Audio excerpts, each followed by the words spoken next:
இந்த கால வேளையில் ஆராதனைக்கு வந்திருக்கிற உங்கள் யாவரையும் கர்த்தராகிய இயேசுவின் நாமத்தினால அடியன் வாழ்த்துகிறேன். தேவ பிள்ளைகளே, இந்த கால ஆராதனையில் வேதாகமத்தில் இருக்கிற தாவர இனங்களை குறித்து நாம் தியானித்து கொண்டு வருகிறோம். 145 தாவர இனமாக இருக்கிற மரம், செடி, கொடி இவைகளை தியானித்து கொண்டு வருகிறோம். ஒவ்வொரு மரங்களுக்கும் ஒவ்வொரு சங்கீதத்தை இணைத்தே நாம் தியானித்து கொண்டு வருகிறோம். 138 சங்கீதத்துக்கு முசுக்கொட்டை செடியை குறித்து தியானித்தோம். திராட்சை செடிக்கு 128 சங்கீதத்தை தியானித்தோம். 92 சங்கீதத்தோடு கூட எதை தியானித்தோம்? பனை மரத்தை குறித்து தியானித்தோம். தேவ பிள்ளைகளே, இன்னைக்கு யூசோப்பு கொழுந்தை குறித்து தான் நம்ம தியானிக்க போகிறோம். யூசோப்பு செடியை குறித்து நாம் தியானிக்க போகிறோம். யூசோப்பு என்பதற்கு எபிரேய சொல் 4 எழுத்து கொண்ட have, AZOV, have என்று சொன்னால் தேவனுடைய குமாரனாகிய இயேசு கிறிஸ்துடைய ரத்தம் நம்மை சுத்திகரிக்கும் என்று பொருளாக இருக்கிறது. ஆக தேவ பிள்ளைகளே, இந்த யூசுப்பு செடி கிறிஸ்துவின் ரத்தத்துக்கு அடையாளமாக இருக்கிறது என்று சொல்லி எபிரேய ஆசிரியர்னா இதுக்கு விளக்கம் கொடுக்குறாங்க. இந்த செடியை குறித்து ஒரு சில காரியங்களை நாம் தியானித்து பிற்பாடு 51 சங்கீதத்தோடு இணைத்து இந்த செடியை குறித்து பார்க்க போகிறோம். ஆமென், அல்லேலூயா. வாசிக்கலாமா? இந்த செடி எங்க வளரும்னா 1 ராஜாக்களின் புத்தகம் 4ஆம் அதிகாரம் 33ஆம் வசனத்தை எடுத்துக்கலாம். லீபோனில் இருக்கிற கேதுரு மரங்கள் முதற்கொண்டு பாருங்க, சுவர்களிலே முளைக்கின்ற யூசோப்பு பூண்டு வகைகளை கொண்டு என்று சொல்லி வாசிக்கிறோம். தேவ பிள்ளைகளே, இந்த செடி எங்க வளரும் சொன்னா சுவர்களிலும் சுவற்றுக்கு மேலேயும் வளரக்கூடிய செடி தான் இந்த யூசோப்பு செடி. இந்த யூசோப்பு செடியை குறித்து வேதாகமத்துல பல காரியங்களுக்காக சொல்லப்பட்டு இருக்கிறது. யாத்திராகமும் 12ஆம் அதிகாரம் 22ஆம் வசனத்துல பஸ்கா ஆட்டின் ரத்தத்தை நிலக்கால்களில யூசோப்பு கொழுந்துகளினாலே தோய்த்து வாசின் நிலக்கால்களை பூசுங்கள் என்று கர்த்தர் நபன சொல்றார். அதே போல சங்கீதம் 51:7 நீங்க வாசித்து பார்ப்போம்னா தாவீதும் கூட சொல்றாரு, என்னை யூசோப்பினால் என்னை சுத்திகரியும், அப்போது நான் சுத்தமாவேன் என்று சொல்லுகிறார். என்னாகமும் 19ஆம் அதிகாரம் 18ஆம் வசனம், என்னாகமும் 19:18 நீங்க வாசித்து பார்ப்போம்னா சிவப்பு கிடறிய பலி செலுத்தி அதை எரித்து அதனுடைய சாம்பலை தண்ணீர்னால துவைத்து யூசுப்பின் கொழுந்துகளினால அந்த தண்ணீரை தொழித்து ஜனங்கள் மேல தெளிக்கும் போது அவர்கள் சுத்திகரிக்கப்படுவார்கள் என்று சொல்லி பார்க்கிறோம். அதே போல என்னாகமும் 14:1-7 இந்த வசனங்கள் எல்லாம் சுத்திகரிப்புக்காக இந்த யோசோப்பு செடியை நாம பயன்படுத்தப்பட்டு இருக்கிறது என்று சொல்லி பார்க்கிறோம். சரி, இங்க கவனிக்கலாம். இந்த யூசோப்பு செடி நல்ல கோடை காலத்துல வளரக்கூடியது. இந்த யூசோப்பு செடி நல்ல வாசனை தரக்கூடியதாக இருக்கும். இதுல இருந்து எண்ணெய் எடுப்பாங்க. அந்த எண்ணெய் வெளிகாயத்துக்கு, அதாவது தோல் சம்பந்தப்பட்ட குஷ்டரோகம் இதுக்கெல்லாம் நல்ல மருந்தாக காணப்பட்டது என்று சொல்லி லேவியராகமும் 14ஆம் அதிகாரம் 1-7 வரைக்கும் வாசித்து பார்ப்போம்னா இந்த பூவில இருந்து எடுக்கிற எண்ணெயானது குஷ்டரோக வியாதிக்கு நல்ல மருந்தாக இருந்தது என்று சொல்லி பார்க்கிறோம். அது மாத்திரம் இல்ல, இது ஒரு மூலிகை செடியும் கூட. வெளிப்புறமான காயத்தையும் ஆற்றும். இந்த செடி நல்ல கசப்பு தன்மை உள்ளதாக இருக்கும். தேவ பிள்ளைகளே, பரிசுத்த செடி என்றும் இதுக்கு சுத்திகரிப்பு செடி என்றும் சொல்லி வேதத்துல இதை குறித்து அடையாளப்படுத்துகிறது. இதை எங்க பார்க்கலாம்னா லேவியராகமும் 14ஆம் அதிகாரம் 33-53 வரைக்கும் வாசித்து பார்த்தா சொல்லப்பட்டிருக்கும். இந்த செடியை விசுவாசத்துக்கு அடையாளமாகவும் இந்த செடி பயன்படுத்தப்பட்டு இருக்கிறது. இது எபிரேயருக்கு நிருபம் 9ஆம் அதிகாரம் 19-20 வரைக்கும் நீங்க வாசித்து பார்ப்போம்னா இது விசுவாசத்திற்கு அடையாளமாக இந்த யோசேப்பு செடி நம்ம பயன்படுத்தப்பட்டு இருக்கிறது. ஆமென். தேவ பிள்ளைகளை, இந்த செடி எங்க வளரக்கூடியது? சுவற்றின் மேல வளரும். நல்ல கோடை காலத்துல வரணும். இந்த கத்திரிப்பூ கலர்ல இதனுடைய பூக்கள் காணப்படும். அது பூத்தவொடனே நல்ல நறுமணமாய் காணப்படும். அந்த பூல இருந்து எடுக்கப்படுகிற எண்ணெயானது எந்த காயத்துக்கு நல் மருந்தாய் காணப்பட்டது? குஷ்டரோகத்துக்கு நல்ல மருந்தாகவும் காணப்பட்டது. உள்ளுக்கும் எடுக்கும்போது நல்ல சரீரத்துக்கு ஆரோக்கியம் தரக்கூடிய எண்ணெயாக இந்த யோசேப்பின் செடியிலிருந்து எடுக்கப்படுகிற எண்ணெய் காணப்பட்டது. ஆமே. சரி, 51ஆம் சங்கீதம் 7ஆம் வசனத்தை எடுத்துக்கலாமா? யூசோப்பினால் என்னை சுத்திகரியும், சுத்தமாவே. அல்லேலூயா. தேவ பிள்ளைகளே, தாவீது தன்னுடைய பாவத்தை அறிக்கை செய்யும் போது சொல்றாரு, யூசோப்பின் செடியினால என்னை சுத்திகரியும், அப்போது நான் சுத்தமாவேன், உறைந்த பணியிலையும் எப்படி இருப்பேன்? வெண்மையாய் வெள்ளையாய் பரிசுத்தமாய் இருப்பேன் என்று தாவீது இந்த இடத்துல அறிக்கை செய்கிறத பார்க்கிறோம்.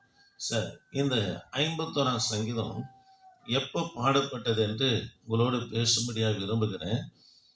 2 சாமுவேலின் புத்தகம் 11ஆம் அதிகாரம். 11ஆம் அதிகாரத்துல தாவீது பட்சேபாள் இடத்துல பாவம் செய்கிறார். இந்த பாவத்தின் வாயிலாக அவர் செய்த காரியம் என்னன்னா, பட்சேபாளுடைய கணவனா இருக்கிற பராக்கிரமசாலியா இருக்கிற உரியாவனவனை கொலை செய்து அவங்கள விதவையாக்கி தன்னுடைய மனைவியாகனவனை எடுத்துக்கொண்டார். 1.25 வருஷமா இதை குறித்து தாவீது, அதாவது கர்த்தரிடத்துல இந்த பாவத்தை குறித்து அறிக்கை செய்யவே இல்லை. எல்லாரும் கவனிங்க. தாவீது நியாயப்பிரமாணத்தை மீறார். கொலை செய்யாது இருப்பாயாக, நியாயப்பிரமாணத்தை மீறார். விபச்சாரம் செய்யாது இருப்பாயாக, நியாயப்பிரமாணத்தை மீறார். களவு செய்யாது இருப்பாயாக, களவு எழுதி கொடுத்து அனுப்புறாரு. போர்க்காலம் மூலமோதி இவர் என்ன பண்ணு, முன்ன தள்ளி கொலை செய்யுங்கன்னு சொல்லி பாருங்க. பொய் சொல்லாது இருப்பாயாக, பொய் சொல்றாரு பாருங்க. நியாயப்பிரமாணத்தை தாவீது மீறி பாவம் செய்தாலும் கூட இதை குறித்து கண்டும் காணாதமா இருந்ததுனால, இதே 51ஆம் சங்கீதத்துல நீங்க வாசித்து பார்ப்பேன்னா எலும்பு குறித்து சொல்லப்பட்டது. வாசிங்கம்மா, 5ஆம் வசனம் நினைக்கிறேன், வாசிங்க. இல்ல, எலும்பு குறித்து சொல்லப்பட்டிருக்கு. 8 வாசிங்கம்மா.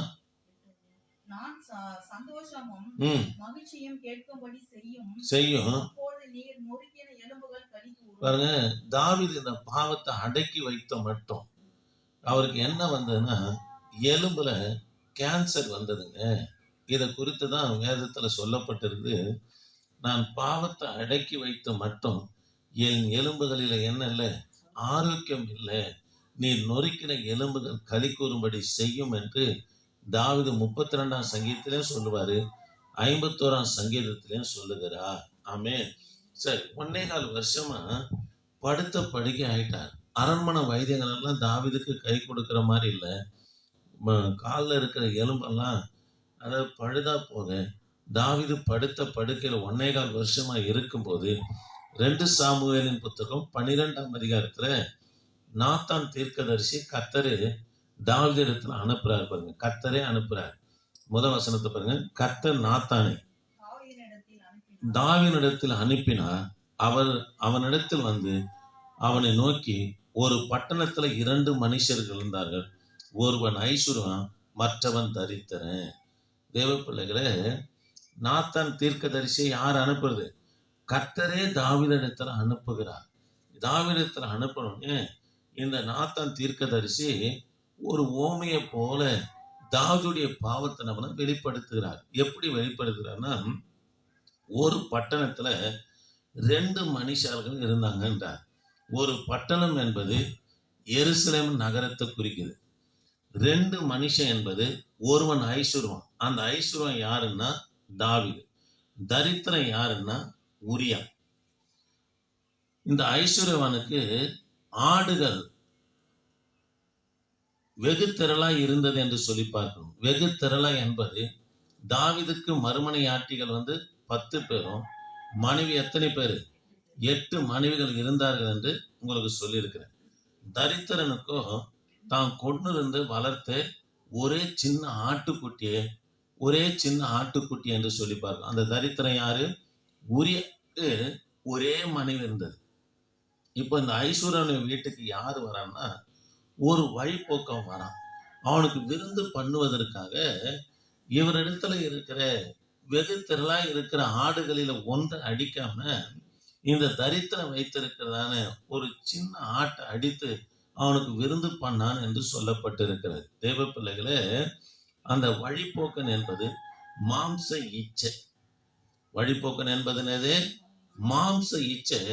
தாவீதுக்கு தலைவிரித்து ஆடும்போது தன்னிடத்துல இருக்கிற மறுமணியாட்டியா இருக்கட்டும், மனைவியா இருக்கட்டும், அவங்களிடத்துல பிரவேசித்து இருக்கலாம். ஆனா இந்த மாம்ச இச்சை இவரை என்ன செய்தது என்று சொன்னா, அந்த தரித்திரம் உரிய வைத்திருந்த சின்ன ஆடு, ஒரே ஆடா இருக்கிற பட்சேபால் இடத்துல என்னன்னா இவர் பாவம் செய்தார். ஆமென். தேவ பிள்ளைகளே, இது 4ஆம் வசனத்துல பாருங்க. அந்த ஐஸ்வர்யத்தில் ஒரு வழிபோக்கும் ஒருவன் வந்தான். அவன் தன்னிடத்தில் அந்த வழிபோக்கனுக்கு சமையல் பண்ணி வைக்க தன்னிடத்தில் ஆடுகள் ஒன்றை பிடிக்க மனதில்லாமல் அந்த தரித்திரனுடைய ஆட்டுக்குட்டியை பிடித்து அதை தன்னிடத்துல அந்த மனுஷனுக்கு சமையல் பண்ணி வித்தான் என்றான். கவனிக்கலாம். அப்போது தாவீது அந்த மனுஷன் மேல் மிகவும் கோபம் உண்டவனாகி நாத்தானை பார்த்து, இந்த காரியத்தை செய்த மனுஷன் மரணத்துக்கு பாத்திரமாக இருக்கிறான் என்று கர்த்தருடைய ஜீவனை கொண்டு சொல்லுகிறேன். தேவ பிள்ளைகளே, தாவீதுக்கு எப்படி இதை விளக்குறார்னா, ஒரு ஐஸ்வர்யவான் என்று சொல்லுகிறார். அல்லேலூயா. உங்களுக்கு புரிஞ்சுதுங்களா சொன்னது? பட்டணம் என்பது என்னது சொல்லுங்களேன். அதான பார்த்தேன் பாருங்க. ஒரு பட்டணம் அவருடைய பாவத்தை ஓமையாக விளக்குறார்.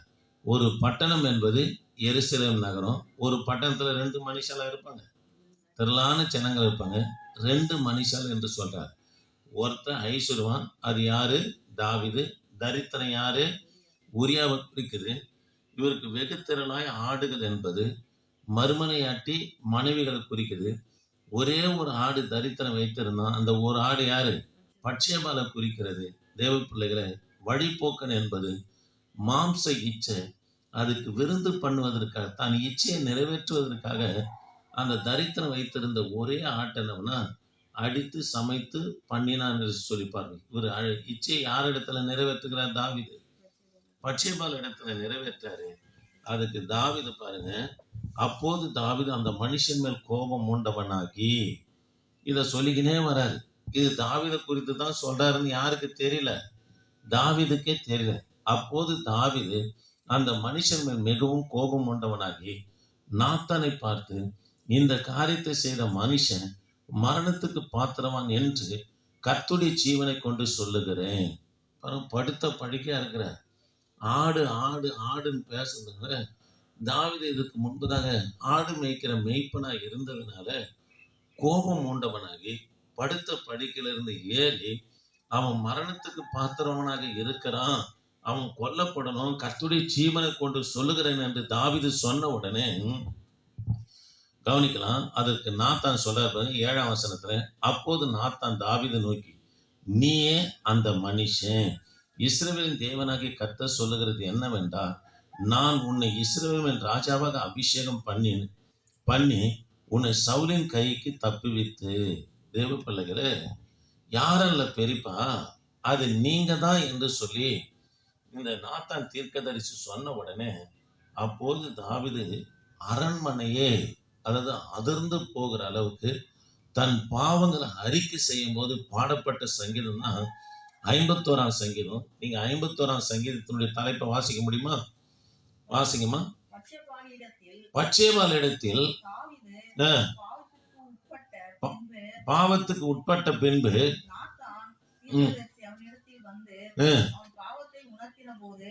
தன் பாவத்தை உணர்த்தின போது பாடி. அல்லேலூயா. பாருங்க, தாவீது முதல் கட்டமா 51ஆம் சங்கீதத்தை பாடுறாரு. அவர் பாவம் மன்னிக்கப்பட்டதுக்கு அடையாளமாக 2வது கட்டமாக 32ஆம் சங்கீதத்தை பாடுகிறார். யாருடைய பாவம் மன்னிக்கப்பட்டதோ அவன் பாக்கியவான், யாருடைய பாவம் மூடப்பட்டதோ அவன் பாக்கியவான் என்று சொல்லி பாவம் மன்னிக்கப்பட்ட பிற்பாடு பாடப்பட்ட சங்கீதம் தான் 32ஆம் சங்கீதத்தை அவர் பாடும்போது தாவீதுக்கு பரிசுத்த ஆவியானவர் சொல்றாரு, தாவீதே, நீ உன் பாவத்தை அறிக்கை செய்தபடினால நான் உனக்கு போதித்து நீ நடக்க வேண்டிய வழியை உனக்கு காட்டுவேன், உன்மேல் என் கண்ணை வைத்து உனக்கு என்ன பண்ணுவேன், ஆலோசனை சொல்லுவேன்ட்டு எச்சரிப்பா 32ஆம் சங்கீதம் 9ஆம் வசனத்துல சொல்றாரு பாருங்க. வாரினாலும் கடிவாளத்தினாலும் வாய் கட்டப்பட்டால் ஒழிய உன் கிட்டி சேராத புத்தி இல்லாத கோவேறு கழுதையை போலவும் புத்தி இல்லாத குதிரையை போலவும் கோவேறு கழுதையை போலவும் இருக்க வேண்டாம். தேவ பிள்ளைகளை, இப்போ தாவீதுக்கு ஒரு எச்சரிப்பும் கொடுக்குறார். நீ உடனே அறிக்கை செஞ்சிருந்தா பிரச்சனை இல்லை. புத்தி இல்லாத குதிரை கழுதை போல இருக்காதப்பா. குதிரைக்கு கடிவாளம் போட்டாதான் வரும், கழுதைக்கு உத கொடுத்தாதான் வரும். அது போல உனக்கு கடிவாளமும் உதவி கொடுத்த பிற்பாடு தான் நீ மனம் திரும்புற அப்படின்னு சொல்லிட்டு, துன்மார்க்கருக்கு அநேக வேதனை உண்டு, கர்த்தரை நம்புகிறவர்களையோ கிருபை சூழ்ந்து கொள்ளும் என்று சொல்லுகிறார். அல்லேலூயா. தேவ பிள்ளைகளே, 2வது கட்டமாக பாடின சங்கீதம் எது? 32ஆம் சங்கீதத்தை பாடுறாரு. பாடும்போது பரிசுத்த ஆவியானவர் சொல்றாரு, நான் உனக்கு போதித்து நீ நடக்க வேண்டிய வழியை உனக்கு காட்டுவேன். தேவ பிள்ளைகளை, பாவம் நமக்கு ஒரு இருளை உண்டாக்கிடுங்க. பாவம் நம்முடைய தரிசனத்தையே சூன்யமாக்கிடும். பாவம் நம்முடைய வாழ்க்கைக்கு கேள்விக்குரிய ஆக்கிடும். ஒரு குடும்பத்திலும் சரி, ஊழியத்திலும் சரி, தனி மனுஷனுக்குள்ள பாவம் வருமானா அந்த குடும்பம் அல்லோகல் பட்டுடுங்க.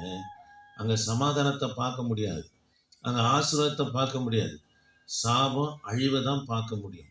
தேவ பிள்ளைகளே, இப்படி இருக்கும்போது இவர் அறிக்கை செய்த உடனே நாம் போக வேண்டிய பாதை எது என்று தெரியாத தாவீது திணறிக் கொண்டு இருக்கும்போது கர்த்தர் பேசுறாரு, தாவீதே, நான் உனக்கு போதிப்பேன், ஆமாங்க, நீ நடக்க வேண்டிய வழியை காட்டுவேன், உன் மேல என் கண்ணை வைத்து உனக்கு ஆலோசனை சொல்லுவேன். எப்போ நம்ம அறிக்கை செய்து தேவனிடத்துல வருமோ கர்த்தர் அப்போதே நமக்கு வழிகாட்டியா இருக்கிறார், அப்போதே நம்மளை நேசிக்கிறவரா இருக்கிறாங்க, நம்ம மேல அவர் கண்ணை பதிய வைக்கிறாங்க, அவருடைய ஆலோசனை நம்மளை நடத்தும் என்று சொல்றாருங்க. அல்லேலூயா. அப்படி அறிக்கை செய்யறதுன்னா 9ஆம் வசனத்துல பாருங்க, வாரினாலும் கடிவாளத்தினாலும் வாய் கட்டப்பட்டால் ஒழிய கிட்டி சேராது கோவேறு கழுதை போல இருக்காது. உத கொடுத்தாதான் மனம் திரும்புற மாதிரி இருக்காது. உடனே சின்ன சின்ன பிழைகள் தவறுகள் வரும்போது என்ன பண்ணு, மனம் திரும்பிடு. துன்மார்களுக்கு அநேக வேதனைகள் உண்டு, நீ கர்த்தரை நம்பி அறிக்கை செய்வேனா, உன்னை என் கிருபை சூழ்ந்து கொள்ளும் என்று சொல்லி தாவீதோடு கர்த்தர் பேசுகிறார். ஆமென். சரி, 51ஆம் சங்கீதத்துல 3 ஆவிகளை குறித்து சொல்றாரு பாருங்க. 3 ஆவிகளை குறித்து சொல்றாரு பாருங்க.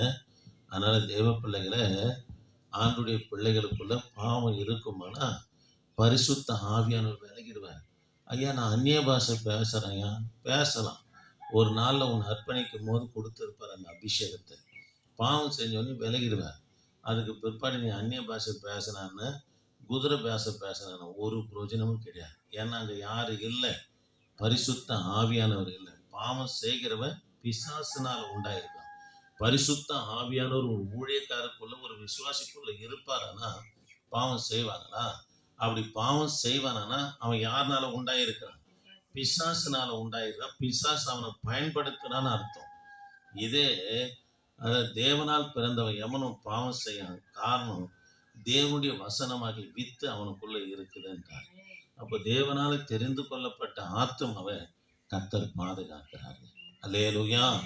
சரி, இங்க கவனிக்கலாம். 3 ஆவிகளை குறித்து 10ஆம் வசனத்துல இருந்து சொல்ல இருப்பாங்க. 51ஆம் சங்கீதம் 10ஆம் வசனத்துல இருந்து, சுத்த இருதயத்தை என்னில சிருஷ்டியும், நிலவரமான ஆவி என்னில புதுப்பியும்.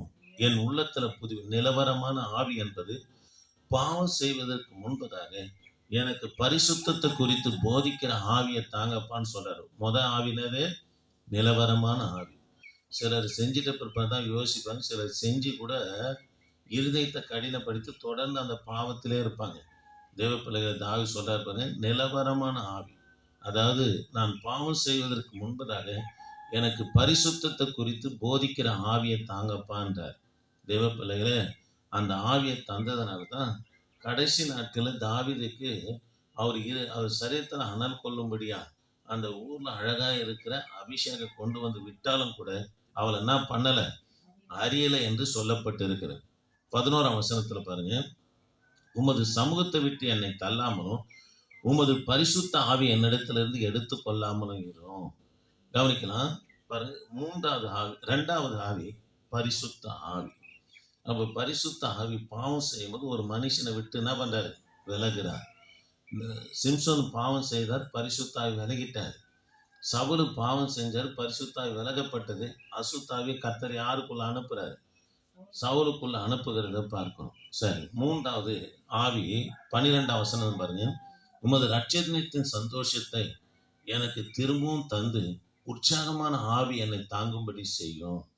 பாருங்க, பாவம் வந்துன்னு வச்சுக்கோங்க, உற்சாகம் போயிடும். எதில் தெரியுமா, ஊழியத்தில் உற்சாகம் போயிடும், தரிசனத்தில் உற்சாகம் போயிடும், ஜபத்தில், வேத வாசிப்பில், கர்த்தரை ஆராதிப்பில், இதில் உற்சாகம் போயிடும். பாவத்திலேயே நினைவார்ந்து இருக்கும். அதுதான் சொல்றாரு, ரட்சிப்பின் சந்தோஷத்தை எனக்கு திரும்பவும் தந்து உற்சாகமான ஆவி என்னை தாங்கும்படி செய் என்று சொல்லுகிறார். ஆமென். சரி, தேவ பிள்ளைகளே, இன்னைக்கு யூசோப்பு செடியை குறித்து பார்த்தோம். வருகிற நாட்களில் ஒவ்வொரு செடிகளாக, தாவரங்களாக, மரங்களாக, கொடிகளாக நம்ம பார்ப்போம். ஜெபிக்கலாமா? கிருபை தேவனே, நாங்கள் உம்மை துதிக்கிறோம். வந்ததான ஒவ்வொரு பிள்ளைகளுக்காக ஸ்தோத்திரம் ஆண்டவரே. ஒவ்வொரு பிள்ளைகளுக்காக ஸ்தோத்திரம் ஆண்டவரே. தொடர்ந்து உமது பிரசன்ன தயவு இருக்கட்டும். இன்றைக்கு 9 மணிக்கு நடக்க போகிற 9:30 மணிக்கு நடக்க போகிற உபவாச ஜபத்தை ஆசீர்வதிங்க. தொடர்ந்து ஏசப்பா எங்களோடு கூட நீங்க இருங்க. மாலையில நடக்கிற ஆராதனைகளையும் ஆசீர்வதிங்க. இயேசு நாமத்தில் ஜெபிக்க நல்ல பிதாவே.